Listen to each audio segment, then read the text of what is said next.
Tuhan Yesus yang baik, satu kesempatan yang indah pada sore hari ini kami akan mendengarkan sabda firman-Mu. Tuhan berbicara lewat hamba-Mu. Tuhan kuasai pikiran hati. Roh Kudus membawa, menuntun kami semua dalam kebenaran firman-Mu, supaya firman yang disampaikan membuat jemaat semakin kokoh imannya, berbuah banyak untuk guna hormat kemuliaan bagi nama Tuhan. Ini harapan doa kami pada sore hari ini. Dalam nama Yesus Kristus kami siap mendengarkan firman-Mu. Haleluya.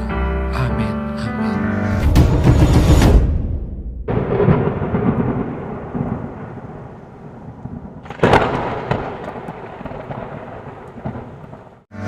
Silakan duduk. Silakan duduk. Shalom. Terima kasih atas kesempatan bagi saya pada sore hari ini menyampaikan firman Tuhan. Bapak Ibu, tema khotbah saya pada sore hari ini bicara mengenai 3 serangan iblis yang perlu diantisipasi. Suara saya cukup kedengaran? Mohon maaf Bapak Ibu, saya lagi jalan di kemo, jadi bawa granat di sini. Granat kemo maksudnya, itu istilahnya dari rumah sakit. Jadi selangnya masuk ke sini, sudah jalan dia 48 jam. Karena obat yang saya bawa ini tidak boleh diberikan dalam waktu hanya 1 jam seperti infus biasa.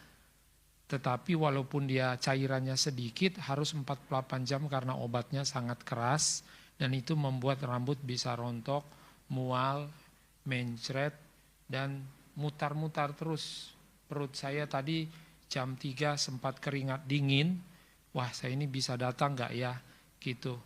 Jadi sempat saya menahan dulu keringat dingin, tapi puji Tuhan saya diberi kekuatan oleh Tuhan Yesus sehingga saya bisa ada di tempat ini, Bapak Ibu Saudara. Baik. Lukas 3 dan 4, Bapak Ibu, kalau kita lihat ya, ini cerita mengenai Yesus dibaptis sebelum dibawa masuk dalam pencobaan. Saya sebenarnya sudah bagikan ini di kesaksian, tapi saya buatnya sore hari ini lebih sistematis gitu. Nah,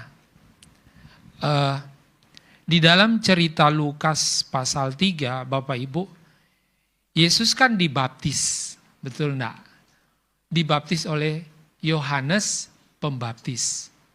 Nah, banyak orang di situ. Salah satu yang dibaptis itu adalah Yesus Kristus oleh Yohanes Pembaptis. Nah, waktu Yesus dibaptis, kemudian Yesus keluar dari air, lalu ada suara yang audible dari langit, betul enggak? Lalu berkata begini, inilah anakku yang kukasihi, dengarkanlah dia.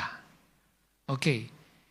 Ini legalitas dari Allah secara de jure dan de facto bahwa Yesus Kristus itu adalah anak Allah. Anak tunggal Allah. Lalu materai yang kedua diikuti dengan apa? Roh Kudus yang turun ke atas Yesus Kristus. Betul tidak Bapak Ibu? Seperti burung merpati. Ini menunjukkan bagaimana penyertaan Allah kepada Yesus Kristus, di mana dia sebagai anak Allah yang dipenuhi juga oleh Roh Allah. Halo. Nah, pelantikan pengurapan ini sudah cukup sebenarnya menjadi kekuatan bagi orang-orang pada saat itu untuk menerima Yesus sebagai utusan Allah, Yesus sebagai Mesias, Yesus sebagai Juru Selamat, Yesus anak Allah yang tunggal, Yesus Kristus itu sendiri adalah Tuhan yang berinkarnasi menjadi manusia. Tapi kesaksian ini sempat ditolak dan sulit untuk diterima. Tapi nanti kita lihat fakta ini digugat pertama oleh siapa? Setan. Kalau kita lihat pasal 4, Yesus dicobai di padang gurun. Siapa yang menuntun Yesus ke padang gurun? Roh Allah, Roh Kudus. Jadi dalam hal ini Bapak Ibu Saudara, Roh Kudus menuntun Yesus untuk berpuasa selama 40 hari di padang gurun. Yang tuntun sekali lagi siapa? Roh Kudus. Menuntun Yesus puasa 40 hari, kemudian setelah 40 hari Yesus dicobai oleh siapa? Oleh iblis. Di sini Bapak Ibu, Yesus tidak mengalami halusinasi ya, karena dia puasa badan lemah, dehidrasi, lalu seakan-akan iblis itu halu. Enggak begitu. Memang iblis itu datang sebuah realitas menggoda Yesus seperti bagaimana Adam dan Hawa digodai oleh setan. Jadi setan itu sebuah fakta, sosok pribadi yang dianggap kalau ditulis dalam perjanjian lama the enemy of God atau musuh Allah. Nah, kemudian kalau kita lihat dalam pasal 4 Bapak Ibu di dalam kitab Lukas itu ada 3 serangan senjata iblis yang dilancarkan kepada Yesus. Pasca setelah Yesus melewati puasa 40 hari.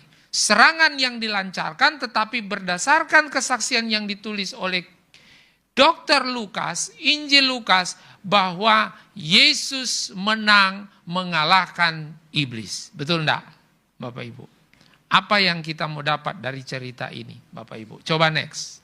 1. Setiap anak Tuhan, anak Allah. Yohanes 1 ayat 12 kan? Barang siapa yang percaya kepada Kristus, dia diberi kuasa untuk menjadi anak-anak Allah. Coba Yohanes 1 ayat 12 baca. Ning. 1 ayat 12.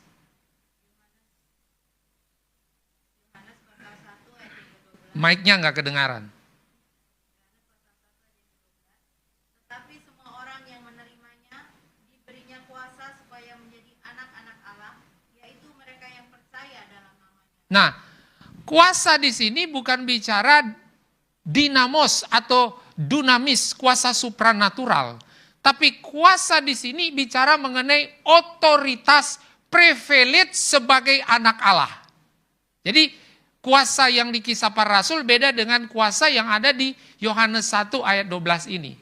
Kuasa yang ada di Yohanes 1 ayat 12 ini adalah di mana Allah menyatakan siapa yang percaya kepada Kristus, dia menjadi anak Allah. Nah, Bapak Ibu sudah dibaptis dan sekarang sudah menjadi anak Allah. Yesus yang sulung, kita menjadi adik-adiknya, kurang lebih begitu. Dan Bapak Ibu, materai yang kedua yang diberikan Allah itu kepada kita adalah kita menerima apa? Roh Kudus. Kita dimateraikan oleh Allah lewat karya Roh Kudus, di mana Allah menunjukkan keberadaan kita sebagai anak Allah. Nah, maksud saya begini. Kalau kita anak Allah, kalau kita menerima kuasa Roh Kudus, pasti kita tidak akan luput dari serangan iblis. Pasti. Kalau bukan anak Allah, iblis tidak perlu serang. Untuk apa? Dalam hal ini bukan berarti Allah yang membawa manusia dalam pencobaan itu. Jangan salah, doa Bapa kami mengatakan, lepaskan kami daripada yang jahat. Janganlah membawa kami dalam pencobaan. Tapi Allah mengizinkan setiap anak Tuhan bisa dicobai oleh iblis. Contoh siapa? Adam dan Hawa. Cuman Adam dan Hawa tidak siap. Dia menjauh dari Tuhan. Tapi yang menang contohnya siapa? Ayub. Waktu Tuhan bilang, malaikat-malaikat anak-anak Allah datang. Lalu dia bilang, coba kalian lihat hambaku Ayub. Dia sangat setia. Lalu ada satu anak Allah yang bungkam. Si setan itu, the enemy of God. Coba dikasih penderitaan. Coba kasih sakit penyakit. Pasti dia akan melawan engkau. Pasti dia akan sangkal. Lalu dalam tanda petik Allah tergoda dengan ucapan setan itu. Lalu Allah bilang begini, ya sudah. Sekarang dia menjadi di bawah kekuasaanmu. Tapi satu yang tidak boleh. Jangan ambil nyawanya. Lalu Ayub dibawa dalam pencobaan.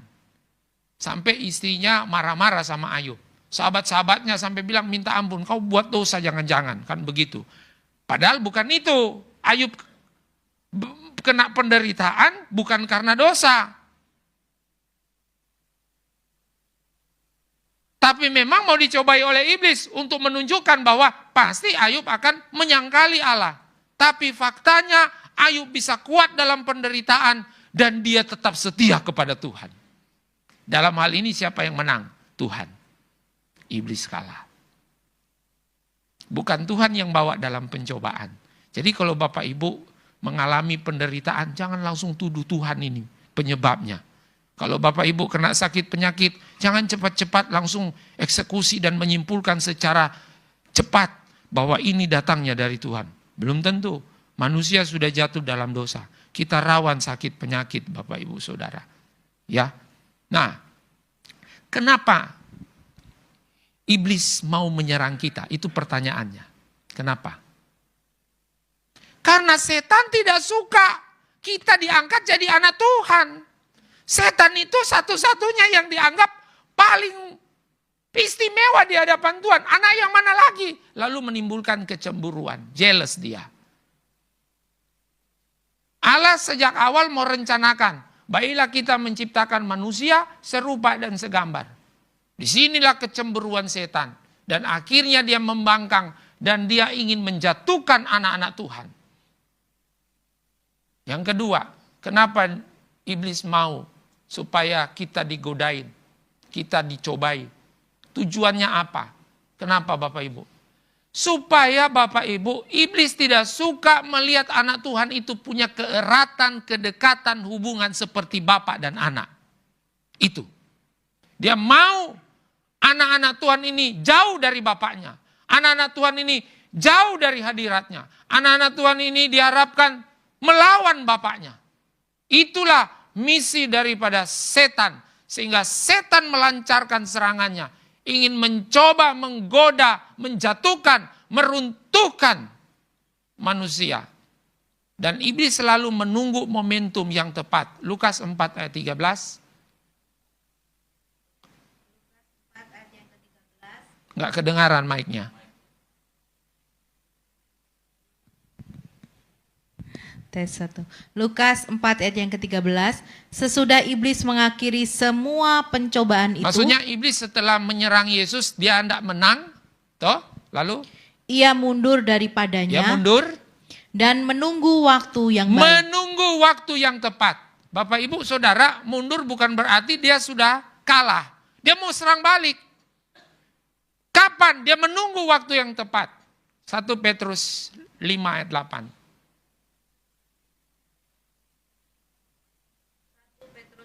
1 Petrus 5 ayat yang ke-8.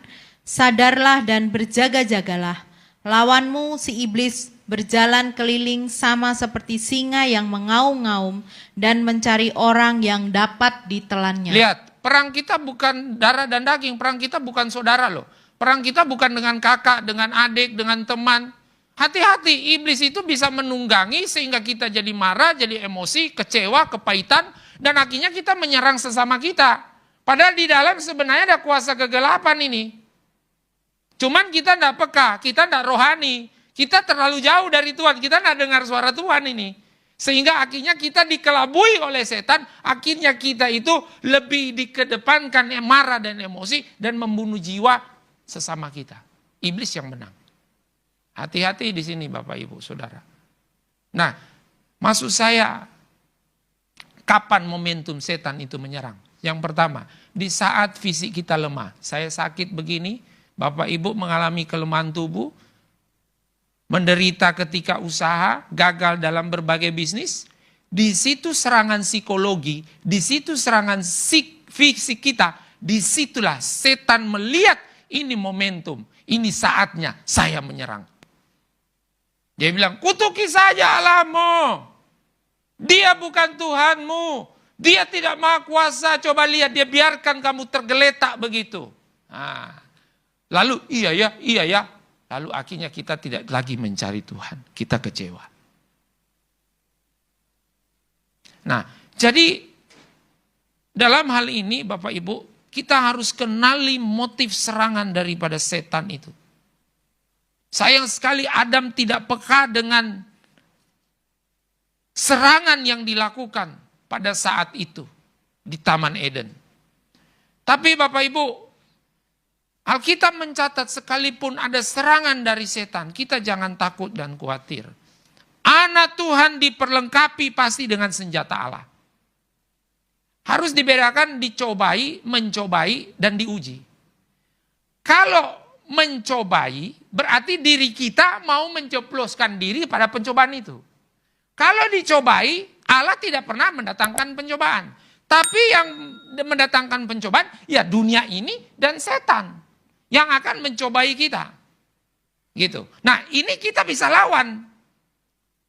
Tapi kalau kita mencuburkan diri dalam pencobaan, nah itu bahaya. Kita sendiri yang mau jatuh dalam dosa. Tapi beda dengan ujian. Kalau ujian Bapak Ibu datangnya dari Tuhan. Contoh bagaimana? Ini jembatan lagi kropos kayu-kayunya. Mobil truk nggak mungkin lewat. Lalu diperbaiki dong jembatan itu oleh kontraktor. Setelah diperbaiki, kemudian baru mobil truk muatan berat menguji daya tahan daripada jembatan itu. Bisa nggak bobot ini menahan kendaraan yang ketika melewati jembatan tersebut? Nah itu ujian. Tapi kalau pencobaan udah tahu kropos, udah tahu bahaya, sudah miring kayu-kayunya, udah kelihatan banyak rayap. Lalu Bapak Ibu memaksa diri pakai mobil melewati itu. Nah, itu datang, itu mencoba itu namanya. Jadi iman itu jangan konyol juga. Paham ya Bapak Ibu? Saya sudah sakit begini ya tetap mesti berdoa mengandalkan mujizat Tuhan. Tapi dokter, ya kita tidak boleh mengabaikan dokter juga. Gitu kan. Harus tetap Bapak Ibu kita berobat. Teman-teman kasih sama saya, Pak minum ini, Pak makan ini. Kasih ini, aduh. Ya oke, siap bawa gitu. Tapi kan saya tetap mesti konsultasi dengan dokter kan begitu Bapak Ibu Saudara ya. Saya mesti percaya sepenuhnya kepada dokter tersebut. Walaupun Bapak Ibu Saudara saya tetap mengandalkan kuasa dan mujizat Tuhan. Nah dalam hal ini Bapak Ibu kita akan pelajari cepat serangan yang pertama. Serangan pertama itu adalah yang dilancarkan oleh setan kepada Yesus adalah mengubah batu menjadi roti. Setelah 40 hari Yesus lapar, betul enggak? Dia menunggu momentum yang pas untuk menyerang Yesus. Momentumnya pas di mana? Lagi kondisi fisik Yesus lagi mengalami drop. Drop dalam arti lagi lapar. Bapak Ibu ingat ya, walaupun dia Allah, dia mengenakan tubuh manusia. Jadi otomatis konsekuensi logisnya adalah dia pastilah lapar. Halo, dalam hal ini Pak dia pakai puasa Pak Gembala fasting apa? Intermittent fasting. Dia minum air enggak? Mungkin minum air. Tapi dia puasa tidak makan selama 40 hari. Saya sakit kanker, salah satu bagus untuk menghambat penyebaran kanker ke organ yang lain. Salah satu cara dengan puasa. Saya sudah lakukan. Saya berhenti jam 6 sore, nanti makan pukul 12 siang. Tapi ketika 12 siang sampai jam 6 itu jendela makan, saya makan protein tinggi mesti. Tidak boleh makan yang gula, roti. makan cepat saji, enggak bisa. Saya harus makan sayur, telur, bukan daging merah ya, daging putih, ayam kampung, broth yang dikasih oleh Ciafung. Nah, itu vitamin untuk supaya menjaga hemoglobin saya tetap di atas 10, supaya ketika saya kemo, persyaratan itu dipenuhi. Kalau enggak, saya mesti diinfus tambah darah. Nah, saya enggak suka darah orang masuk ke tubuh saya. Jadi saya harus jaga supaya jangan sampai hemoglobin saya itu di bawah 10. Karena persyaratan harus di atas 10. Saya mesti makan salah satunya ati amplak. Tadi saya makan ati amplak, sebenarnya ayam kampung tapi susah, jadi saya pakai ayam biasa aja. Pak, itu bukannya akan asam urat. Saya nggak makan terus menerus. Saya cuma makan untuk kebutuhan mempertahankan hemoglobin saya. Gitu. Jadi 1 hari 1. Dan masakannya istri saya hauce ping ping ping. Enak banget.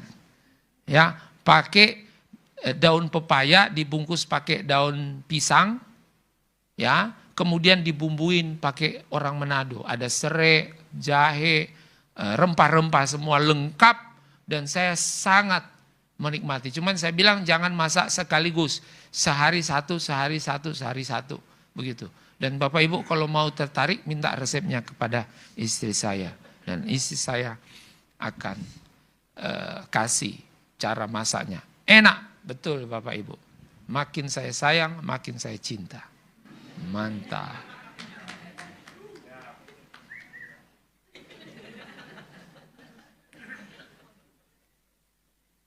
Nah, Bapak Ibu, Yesus punya nggak kemampuan untuk mengubah batu jadi roti? Punya kemampuan. Tapi dia tidak mau melakukan. Kenapa? Karena dia mau menunjukkan bahwa dia sebagai manusia sekalipun dia adalah Allah. Dia mau menunjukkan bagaimana kebergantungan totalitas sepenuhnya kepada Bapa di surga. Bapak Ibu, ini pelajaran baik. Kalau Bapak Ibu diserang sama orang, bisa nggak sewa lawyer? Saya tahu Bapak Ibu punya deposit uang banyak. Lawan bisa nggak? Bisa. Tapi kan kita nggak boleh lakukan. Kita belajar menyerahkan perkara itu kepada Tuhan. Kalau ada masalah dalam keluarga, ada masalah di tetangga, Bapak Ibu kita belajar sujud berdoa kepada Tuhan. Jangan maki-maki orang. Belajar menahan diri sekalipun Bapak Ibu punya kekuatan, kemampuan untuk melakukannya. Kita biar aja kelihatan lemah. Justru dalam kelemahanku, kasih karunia Allah akan berkarya dalam hidup. Dan Bapak Ibu akan lihat berkat Tuhan yang luar biasa. Kadang-kadang, enggak, saya tidak mau damai. Saya tidak mau damai. Pokoknya mata ganti mata. Ini sudah masalah. Setan sudah mulai akan menunggangi Bapak Ibu. Dan Bapak Ibu masuk dalam pusaran serangan pertama yang Bapak Ibu sebenarnya sudah tidak peka lagi. Dan akhirnya kita tidak bergantung lagi kepada Tuhan. Serangan kekhawatiran demi kekhawatiran akan membuat kita tidak bergantung lagi sama Tuhan. Kita tidak percaya lagi sama Tuhan. Waduh, makan apa ya kita besok ya? Bapak Ibu, ini ada quotes bagus saya baca satu pendeta. Dia tulis begini, ini mau masuki tahun 2025, itu khotbah-khotbah udah kayak pepesan kosong. Kenapa? Karena semua penuh dengan janji-janji berkat. Hutang-hutang akan lunas, karir akan naik. Padahal kan betul juga ya, pemeliharaan Tuhan, penyertaan Tuhan kan tidak mengenal musim toh. Allah tidak pernah absen untuk memberikan pertolongan dan selalu tepat waktu, betul kan? Bukan gara-gara akan pergantian tahun, lalu kita memotivasi diri, mencomot ayat sembarang, kemudian mengklaim-klaim. Nah ini sebenarnya senjata setan. Mau mencari supaya manusia melakukan jalan pintas. Coba bayangkan kalau misalnya ya, Bapak Ibu, itu ada film dulu yang main sama Bruce Lee, God Almighty. Dengar ya itu lagu film itu God Almighty. Itu film lama. Dia ngeluh kemudian Tuhan mau berlibur, dia kasih seluruh kuasa sama dia. Jadi dia punya kuasa. Jadi setiap ada masalah dia pakai kuasanya Tuhan. Coba bayangkan Bapak Ibu, Tuhan Yesus kasih kuasa kepada Bapak Ibu seperti kuasa yang diberikan Bapak kepada Tuhan Yesus. Setiap hari Bapak Ibu pasti gunakan mujizat itu. Jalan pintas terus. Enggak pikul salib. Betul enggak? Jadi malas kita. Karena sedikit-sedikit yang kita harapkan selalu dengan jalan pintas itu. Di mana batu pingin jadi roti terus. Jadi kita enggak pernah susah. Bukan Bapak Ibu saya tidak pingin hidup dalam susah. Saya bukan psikopat juga. Di mana senang dalam penderitaan. Tapi firman yang kita baca saat ini ingin memberikan penekanan mengenai kebergantungan kita kepada Tuhan. Kita selalu mempercaya pertolongan Tuhan tepat pada waktunya. Pemeliharaan Allah selalu datang dan tidak pernah absen untuk menolong kita. Jadi bukan karena situasi dan keadaan. Allah tetap mengasihi kita, Bapak Ibu Saudara. Jadi di sini kita harus melihat di balik setiap penderitaan yang kita alami, kita melihat ada tangan invisible, tangan Tuhan yang tidak kelihatan selalu melindungi dan menjaga kita. Berikan kemuliaan bagi Tuhan. Betul enggak Bapak Ibu? Tuhan kan lebih peduli iman kita daripada tubuh fisik kita Bapak Ibu. Kalau tubuh fisik kita diselamatkan, iman kita tidak diselamatkan, kita tidak masuk surga nantinya. Lebih baik kita kehilangan fisik daripada kita kehilangan iman. Kan begitu. Walaupun idealnya saya nggak mau kehilangan fisik dan nggak mau kehilangan iman. Saya mau tetap beriman dan saya mau tetap sembuh. Dan saya ingin hidup sampai 70 tahun sesuai dengan Alkitab. Lebih dari 70 adalah bonus. Tapi kalau hidup bagi Kristus, mati ada keuntungan. Ya sudah, berarti tugas saya sudah selesai. Kan begitu. Saya pernah ngomong kan Bapak Ibu, saya bukan pesimis dengan hidup ini. Saya sangat optimis dan percaya sama pemeliharaan Tuhan loh. Gitu. Tapi kita mesti melihat ada hal-hal prinsip di mana hidup kita selalu harus bergantung kepada Tuhan. Setiap saat. Buktinya apa? Bangun pagi berdoa. Baca Alkitab. Turuti perkataannya, lakukan dengan taat dan sungguh-sungguh. Dan itu tanda kita mengasihi Tuhan. Itu tanda bahwa kita selalu mengandalkan Dia. Jadi kalau iblis datang gimana? Lawan. Pakai apa? Firman. Ada tertulis. Kalau mulai serang di psikologi kita, kita lalu diingatin oleh firman. Lawan pakai firman. Jangan kita lemah. Betul nggak Bapak Ibu? Ya. Baca Habakuk 3 ayat 17 sampai 18. Habakuk pasal 3 ayat 17 sampai 18. Sekalipun pohon ara tidak berbunga, pohon anggur tidak berbuah, hasil pohon zaitun mengecewakan, sekalipun ladang-ladang tidak menghasilkan bahan makanan, kambing domba terhalau dari kurungan, dan tidak ada lembu sapi dalam kandang, namun aku akan bersorak-sorak di dalam Tuhan, beria-ria di dalam Allah yang menyelamatkan aku. Pak, waktu Bapak Ibu lagi menderita, tetap harus berbuah bagi Kristus. Amin. Tetap kita harus jadi berkat. Roma 8 ayat 35 sampai 36. Saya minum dulu.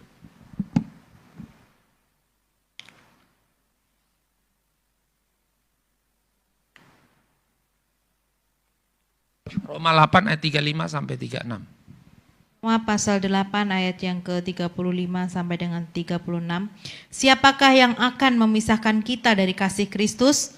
Penindasan atau kesesakan atau penganiayaan atau kelaparan atau ketelanjangan atau bahaya atau pedang? Sakit kanker, sakit kronis, sakit terminal, tidak ada. Kita tetap harus mengasihi Tuhan. Terus. Seperti ada tertulis, oleh karena engkau kami ada dalam bahaya maut sepanjang hari. Kami telah dianggap sebagai domba-domba sembelihan. Nah, jadi kalau baru diputusin pacar, Bapak Ibu sudah nangis bombay. Kita lihat begini sudah kecewa, usaha lalu kita sudah kayak orang gila kehilangan iman. Gimana itu? Tiba-tiba ketika ada masalah iman kita menguap. Makanya Bapak Ibu datang-datang seringlah ke GB Sentral. Supaya dengar pengajaran, supaya berakar dan bertumbuh. Saya mulai menyimpulkan gereja-gereja kecil itu jauh lebih kuat imannya jemaatnya dibanding gereja-gereja besar. Saya lihat, bukan saya cemburu dengan gereja mega church, tapi khotbahnya sudah bagaimana ya gitu. Tadi saya dengar, saya bilang sama istri, kok bisa ya jemaatnya bisa banyak, tapi senang yang begitu memang. Kalau saya kayak kajar begini sudah tidak terlalu suka, banyak jemaat tidak terlalu suka. Saya hanya gereja-gereja tertentu aja yang mengundang saya, karena saya khotbahnya begini. Tidak ada khotbah yang maunya yang begitu, tidak bisa, Bapak, tidak cocok gitu kan. Ya. Saya tanya Adrian tadi pulang dari sekolah minggu, gimana sekolah minggu? Dia biasa punya jawaban, baik, bagus. Apa firman Tuhannya? Lalu dia mulai cerita, ini ada guru sekolah minggunya, saksi kan. Oh, tentang menjala ikan. Waktu Yesus bangkit, kemudian Petrus menjala ikan. Tidak dapat dia, sudah semalam-malaman. Betul enggak, Winda? Gitu ya. Lalu Yesus datang, coba kamu tebar di sebelah. Kemudian dapat. Singkat cerita, dia cerita begini. Terus apa? Maknanya apa yang dapat? Coba cerita, jangan pakai nyontek. Jadi dia ngomong sendiri di depan saya. Sekalipun Tuhan tidak memberikan pertolongan, kita tetap harus menyembah Tuhan. Itu jawaban dia loh. Saya sampai mau sedih, mau nangis. Berarti guru sekolah minggunya berhasil ngajar anak saya. Hebat mereka. Kenapa? Sekalipun tidak ada jawaban, sekalipun tidak ada solusi, bukan berarti kita kehilangan iman. Harus tetap kuat, harus tetap setia. Jadi Bapak Ibu baru hujan rintik-rintik langsung udah ibadah online saja kita. Jadi tidak setia. Ya. Oke. Jadi dalam hal ini Tuhan Yesus tidak sembrono menggunakan kuasa Tuhan. Sekalipun dia punya kemampuan untuk melakukannya. Poin yang kedua, saya cepat. Serangan yang kedua. Iblis ternyata mau disembah juga. Dia tidak melarang Yesus menyembah Bapa di sorga. Tapi selain menyembah Bapa di sorga, lu sembah gua juga dong. Iblis haus akan penyembahan. Iblis pingin memperdaya Yesus dengan tipuan mata. Dengan memperlihatkan secara halu mengenai kingdom, kerajaan dunia dan kemuliaan yang dimiliki oleh setan itu. Sebenarnya tidak dimiliki oleh setan. Dikuasai oleh setan. Tapi tidak dimiliki. Yang miliki kan Bapa. Tapi dia bikin iming-iming sama Tuhan Yesus. Saya akan kasih kerajaan dunia ini dan kemuliaannya. Kalau kamu sembah saya juga. Jadi iblis pingin disembah. Kadang-kadang Bapak Ibu kita lihat ya, banyak orang demi kecintaannya bagi dunia, demi kecintaan terhadap jabatan, demi kecintaannya tetap terhadap harta benda, tidak tahan dengan penderitaan, tidak tahan dengan kemiskinan, dia rela menumbalkan diri. Dia rela jual sop kacang merah. Dia rela ganti agama untuk naik jabatan. Dia rela pergi ke Gunung Kawi sana. Ada orang Kristen masih percaya yang gitu-gituan. Masih punya jalan pintas, masih datang ke dukun. Nah, Kolose 3 ayat 5. Sekarang berhala Bapak Ibu, penyembahan berhala, mungkin zaman dulu kayak Gunung Kawi ya, pergi pakai kemenyan. Berhala sekarang sudah mengalami konversi, sudah berhala modern. Apa itu berhala modern? Baca Kolose 3 ayat 5. Kolose 3 ayat 5. Karena itu matikanlah dalam dirimu segala sesuatu yang duniawi, yaitu percabulan, kenajisan, hawa nafsu, nafsu jahat, dan juga keserakahan yang sama dengan penyembahan berhala. Sama dengan penyembahan berhala. Ini pintu masuk pada penyembahan berhala modern. Hati-hati Bapak Ibu. Konsumerisme, materialistik, hedonisme, individualistik, egois, self-center, lebih berpusat pada diri kita, itu penyembahan berhala. Itu pintu masuk pada penyembahan berhala. Kita tidak mengidolakan lagi Tuhan. Kita menidolakan diri kita. Kita menidolakan apa yang menjadi hobi di dalam dunia ini. Dan kita tidak lagi mengidolakan Tuhan. Itu sudah penyembahan berhala. Karena penyembahan berhala kan dari teks bahasa Inggrisnya itu idol. Idol itu berhala. Kalau bahasa hurufiahnya, kita tidak berhalakan lagi Tuhan. Kita berhalakan hal-hal duniawi itu. Dan Bapak Ibu sebenarnya anak-anak Tuhan sudah mulai masuk dalam jebakan Batman nih. Nggak sadar. Gitu. Nah, hati-hati. Saya lihat ini, wah benar juga ya. iPhone itu 13. Kan waktu saya beliin istri, saya hadiahin dia tuh. iPhone 13 Bapak Ibu. Saya cicil tersiok-siok. Ya, tapi enggak apa-apa demi cinta kan begitu toh. Harus begitu dong, beli sama murni nanti ya.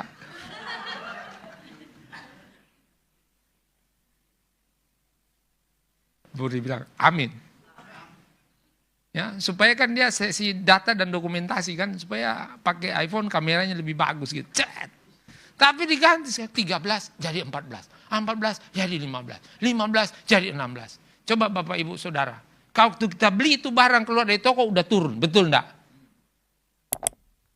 Padahal kan kita bisa yang lain coba. Beli iPhone bisa, kasih persembahan, goceng 2.000. Lah gimana? Sekali makan 500.000. Kasih persembahan. Mohon maaf ya Bapak Ibu, jangan tersinggung. Kenapa? Karena kita tidak terikat dengan Tuhan. Tuhan bukan dijadikan sebagai kebahagiaan kita.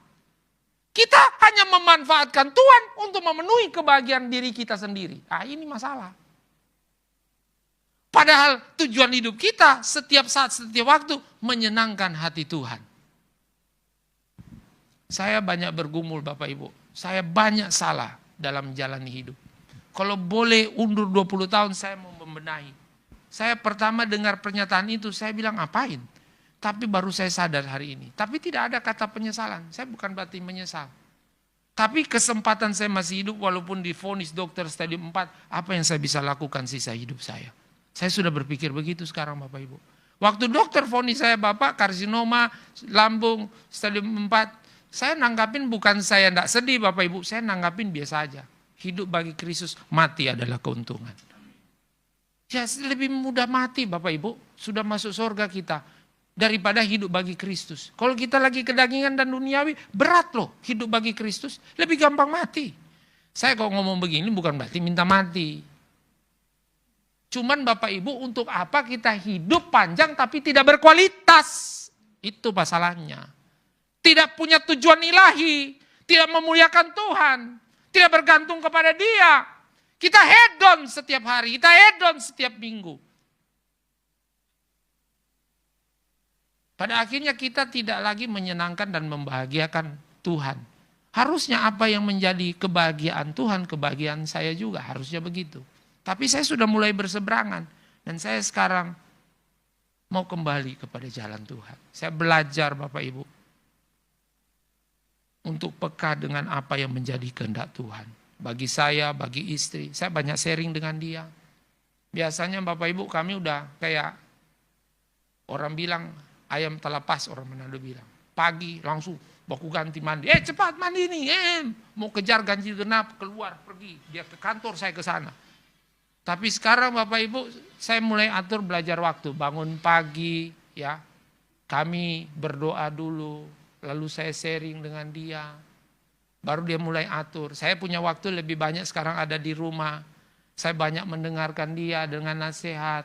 Oh iya ya, ingat loh perempuan itu punya indera keenam. Halo. Dan dia itu punya karunia nubuatan loh. Jadi pekalah dengan istri Bapak Ibu. Ya, Bapak-Bapak. Gitu. Dan saya menyadari akan hal itu. Di balik kesuksesan suami, ada istri yang jadi pendoa, yang selalu memberikan juga nasihat bagi kita. Makanya Amsal bilang, istri itu adalah mahkota daripada suami. Kebanggaan. Wah, luar biasa. Ini Pak Herman dengar, jadi mantap lagi. Ya. Jadi Bapak Ibu, setan dalam hal ini dihardik langsung oleh Tuhan. Engkau harus menyembah kepada Allah. Satu-satunya Allah yang harus kamu sembah. Langsung tegas. Makanya Bapak Ibu dalam hal ini ya, Yesus datang menegakkan kerajaan Allah untuk membasmi yang namanya penyembahan berhala. Yang tidak menyembah kepada Yesus Kristus sebagai pusat penyembahan itu akan dihabisin semua. Politeisme itu akan dihancurkan ketika kerajaan Allah akan ditegakkan di dalam dunia ini. Dia akan basmi sampai ke akar-akarnya itu. Pasti Bapak Ibu. Tunggu tanggal main. Nah saat ini memang makanya kita Bapak Ibu jangan sampai gagal paham. Misi Yesus mencabut praktek penyembahan sampai ke akar-akarnya itu berarti anak-anak Tuhan punya jiwa server yang sama dengan Tuhan. Misi yang sama. Tegakkan kebenaran, tegakkan keadilan. Dimanapun Bapak Ibu berada, marketplace, tunjukkan integritas. Karena kenapa? Karena misi kita adalah menegakkan kerajaan Allah. Dalam kerajaan itu ada kebenaran dan keadilan. Dan tidak ada neko-neko Bapak Ibu. Penyembahan hanya satu kepada Allah. Yang kita sembah di dalam Yesus Kristus. Nah, kalau kita sudah mengenal ini Bapak Ibu, kita bisa lawan iblis. Poin yang ketiga. Terakhir. Iblis menyerang Yesus dengan menggugat status Yesus sebagai anak Allah. Seolah-olah penyataan Bapa di sorga kurang valid bagi setan. Nggak afdol. Seolah-olah pernyataan inilah anak yang kukasih. Nggak didengar, nggak diakui oleh setan. Setan bilang nggak cukup bukti itu. Lalu harus pakai bukti apa lagi? Gini loh Bapak Ibu. Kalau manusia tidak mengakui Yesus Kristus adalah Tuhan, ya sudah. Sebenarnya Yesus juga tidak mau mencari pengakuan dari manusia kok. Dia sebagai Tuhan. Pengakuan itu datang dari Bapa, sudah cukup. Penguasa langit dan bumi yang mengakui keberadaan Kristus. Jadi, nggak dengar juga nggak masalah. Toh yang rugi siapa sih? Kan begitu Bapak Ibu. Cuman kan kita nggak boleh begitu. Tetap kita harus menjadi anak Tuhan, bersaksi dengan kasih, dengan sabar, menceritakan tentang Yesus Kristus adalah juru selamat. Anak Allah yang diutus oleh Bapa di surga, mati di kayu salib. Itu yang harus kita tetap dengungkan, Bapak Ibu. Tapi setan mencoba, pakai bukti yang lain dong. Loh, bukti apa? Bukti versi setan. Bukti versi setan apa tahu nggak Bapak Ibu? Bukti versi setan ya mujizat. Coba kamu jatuhkan dirimu dari bubungan bait Allah dan pasti malaikat akan menjagamu. Toh kan kamu anak istimewa, anak Tuhan, anak Allah. Pasti punya perlindungan dari Tuhan. Lalu Tuhan langsung hadir dia. Ya, sekalipun Yesus anak Allah, tidak ada privilege khusus. Tidak ada perlakuan khusus sekalipun dia anak Allah. Coba. Ini kan versi setan. Hati-hati Bapak Ibu Saudara. Kalau kita tidak dengar pengajaran yang baik dan sehat, kita bisa salah paham loh. Bisa gagal. Loh, kok anak Tuhan menderita? Kok anak Tuhan mati di kayu salib? Nanti Bapak Ibu ketika sebagai anak Tuhan, lah kok anak Tuhan bisa menderita? Kok anak Tuhan bisa gagal bisnis? Kok anak Tuhan bisa sakit? Langsung bilang, iya ya, saya anak Tuhan, kok bisa begitu ya? Saya kena kutuk dari Tuhan. Nah, di sini setan memanfaatkan psikis kejiwaannya Bapak Ibu ketika iman lagi drop. Akhirnya setan mulai menabur kekecewaan. Akhirnya kita mulai mundur dari Tuhan, kita kecewa. Ada tuh saudara saya kecewa berat dia sama Tuhan. Pindah agama. Hidup keluarganya baik tadinya. Tapi dia menyalahkan Tuhan. Kenapa? Ada yang salah. Salahnya mana? Ya karena salah memahami. Jangan berpikir begini loh. Oh kita anak Tuhan lalu menyandang status anak Tuhan. Lalu ada perlakuan istimewa dari Bapak. Jangan begitu. Ada teman saya kecewa dia sama Tuhan. Dia bilang, saya nggak mau kembali kepada Tuhan lagi. Saya tanya, kenapa? Ya karena Tuhan tidak menolong saya. Tuhan tidak memberikan saya jalan keluar. Saya berdoa loh setiap hari, setiap saat. Saya melakukan yang terbaik buat Tuhan. Saya setia, saya melayani, saya pelayan Tuhan. Saya kasih persembahan, saya nggak pernah absen, tidak datang ke gereja. Tapi kenapa Tuhan kasih saya begini? Nah, dia salah tangkap. Disinilah makanya peran konselor untuk melakukan layanan konseling, supaya orang yang kecewa-kecewa begini mendapatkan pelurusan. Kalau tidak, setan intervensi. Kegelapan menutupi pikirannya sehingga tidak lagi punya kesempatan untuk dia berbalik. Itu sebabnya ayat bilang begini, cepat kamu mengampuni sebelum matahari tenggelam. Maksudnya apa? Bukan tunggu jam 6 sore. Pergantian hari lalu Bapak Ibu, kita sudah telat mengampuni atau cepat-cepat mengampuni. Bukan itu maksudnya. Maksudnya begini, sebelum kegelapan itu menutupi seluruh pikiran dan hatimu, cepat-cepatlah engkau berdamai dengan Tuhan dan sesamamu.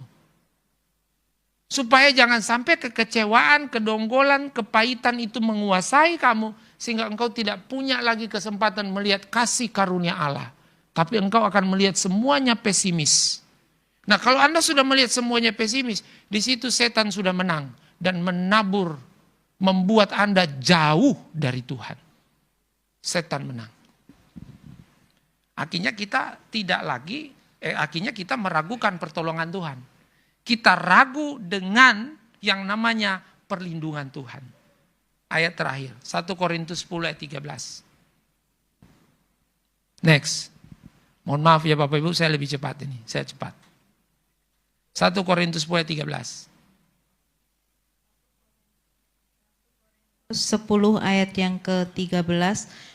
Pencobaan-pencobaan yang kamu alami ialah pencobaan-pencobaan biasa yang tidak melebihi kekuatan manusia. Loh, lihat, Tuhan itu tidak kasih beban itu lebih berat dari yang kita mampu pikul Bapak Ibu. Ya, jadi jangan pernah pesimis dengan Tuhan.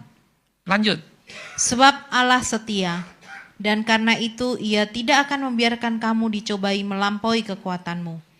Pada waktu kamu dicobai, Ia akan memberikan kepadamu jalan keluar, sehingga kamu dapat menanggungnya. Nah, halo, kita punya kuasa dan Tuhan kasih jalan keluar loh. Next, sebagai kesimpulan, setiap anak Tuhan dikaruniakan secara memadai untuk menghadapi pencobaan iblis. 2 Tesalonika 3 ayat 3, Allah memberikan kekuatan di dalam hatimu sehingga engkau kuat menghadapi setiap tantangan dan masalah yang sedang terjadi dalam hidupmu. Kesusahan sehari, cukuplah sehari. Esok punya kesusahan. Artinya apa? Tidak ada solusi, tapi engkau tetap bertahan. Itu hebat. Besok punya masalah lagi, punya. Anda kena benturan, Anda tetap kuat dan bertahan. Wah, di situ lagi Anda melihat penyertaan Tuhan. Walaupun tidak ada jalan keluar, tapi Bapak Ibu engkau kuat di dalam iman, engkau tetap bertahan. Itu jalan keluar juga Bapak Ibu, jangan selalu jalan keluar pikir begini, utang 10 triliun, akhirnya diganti Tuhan 20 triliun. Bukan begitu pengertiannya. Ya, oke. Poin yang kedua, tapi setiap anak Tuhan tidak boleh apa? Kompromi dengan dosa, baik lewat pikiran, perkataan, dan perbuatan. Roma 6 ayat 3, kalau begitu mari kita bertekun dalam dosa. Oh no, Paulus bilang, enggak, salah kamu.